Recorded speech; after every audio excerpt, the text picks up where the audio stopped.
Okay, the first step to making our cactus painting is to come up with a pot that our cactus or cacti, if we do more than one, can pop out of. There's lots of different designs and shapes you could do for your pot, so I'm going to show you a couple different shapes. All the shapes are going to start with an oval though, a horizontal sideways oval, so a squished oval shape. I'm going to do a couple different ones just to demonstrate, and on the other side of this paper I'm actually going to draw my final one. So you're going to start with an oval for the top of your pot, and the sides of the pot can be whatever shape you want them to be. They could go straight down, two straight vertical lines. You might want to do angled lines, diagonal, so they go from wide to narrow. Or you might want them to be curvy, so they might just be one curve, or they might be kind of like a wavy curve, so you can decide what shape you want. The bottom of every pot, no matter what shape you do for your sides, so the top is always the same, the sides might be different, and the bottom's going to be the same. The bottom, instead of doing a line straight across, that's going to make our pot feel really flat, like it's not 3D. So if you look at any pot or cylinder or anything sitting around your house, take a look and look around. Look at the bottom of them. Do they look like straight lines, or do they actually look a little bit curved? And the answer is they actually look a little bit curved. So I'm going to connect these lines with a curved line, and that's what's going to make them feel more 3D. All right, so let's do our pot for the other side. Now I'm not going to use my paper horizontal. I'm actually going to do it vertical because I want plenty of room to have all of my cacti grow out of it. So I'm going to do it vertical.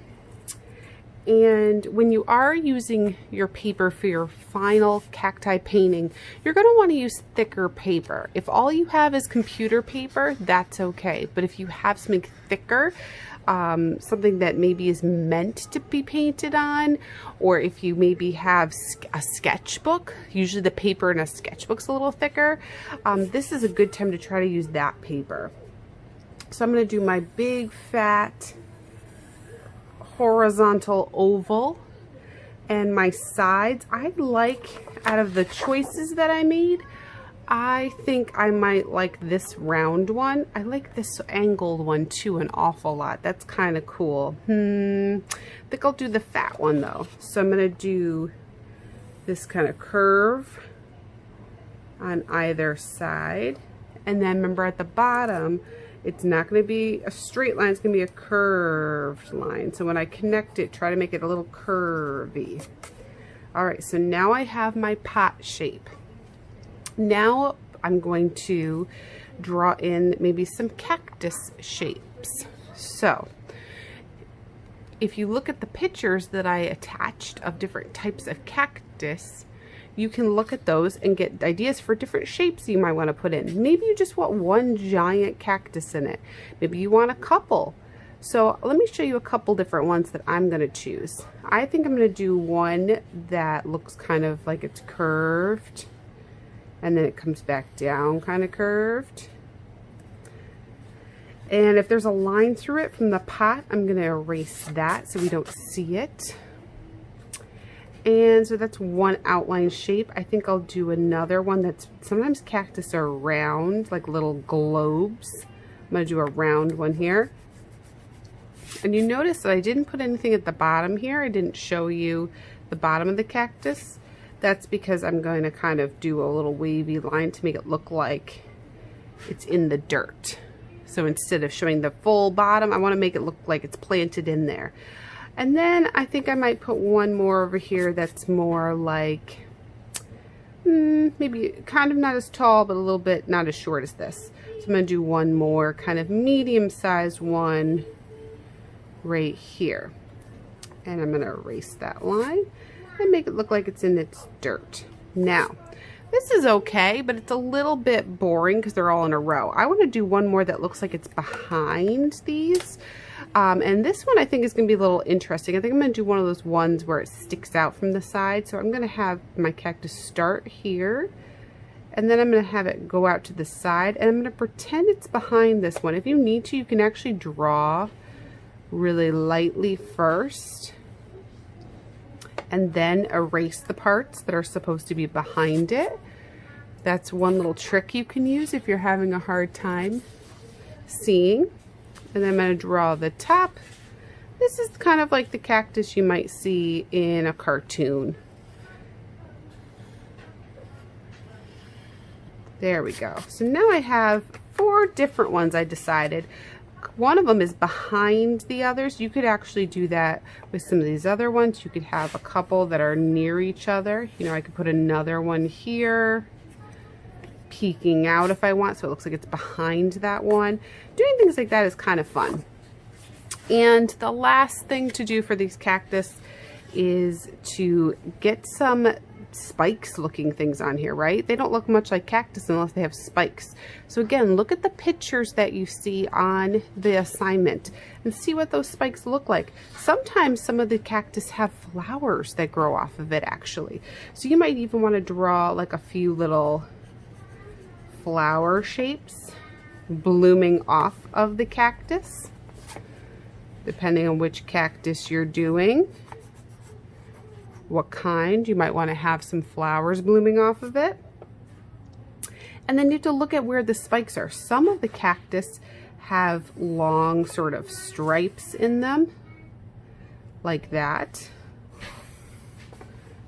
Some of them don't have any stripes, but they have just a bunch of little spikes all over. So for some of those, like this round one, the round ones don't really have a lot of that stripes. They have more just little spikes. So I'm drawing some little X star shapes to make it look like prickly, make it look spiky and prickly. For the ones that have stripes like this, I'm going to do some little X's. So as you can see, I'm adding the spikes. And that just makes it look more like there are some prickly things on here. Okay, so I'm going to finish this later with all my details. I'm going to go back down to here and talk to you about our pot. We don't want just a plain empty pot. We want a pot with some pattern and some pizzazz, some different things going on. That'll make it more interesting. So I'm going to first divide it up with different stripes and patterns. Maybe I want to do stripes that just go all the way across this way, horizontal. Maybe I want stripes that are vertical. Maybe I want a little bit of both. That might be kind of cool too. So I'm going to try doing a little bit of both. So let me do one that goes this way, and maybe somewhere in the middle I'm going to have it stop and go this way. Maybe I'm going to do another one that connects here and make it look like there's a little rectangle stuck in the middle.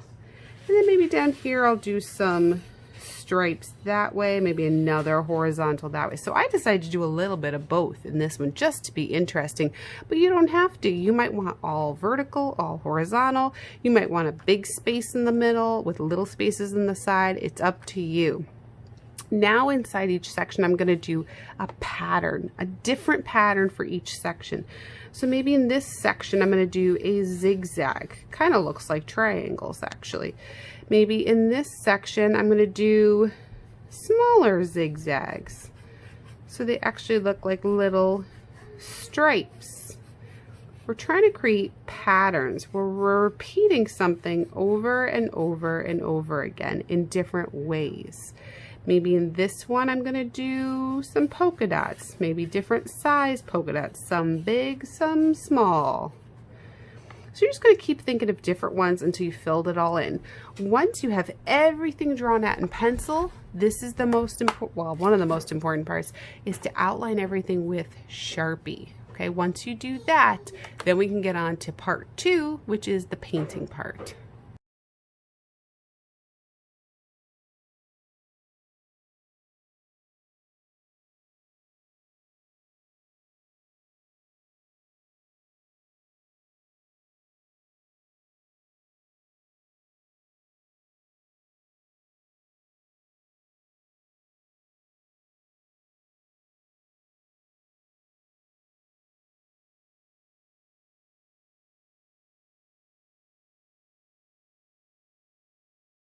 Okay guys, so you saw the fast sped up version of me finishing all my details and then going over everything with Sharpie. If you don't have a Sharpie, anything that is a permanent marker, so ask somebody in your household if you have any permanent markers. You do not want to use a regular marker, like a regular washable marker, because we are going to be using paint to fill this in. And if you don't have paint at home, we're going to be actually using these kind of washable markers to make some paint, and I'll show you how to do that in our part 2 of this.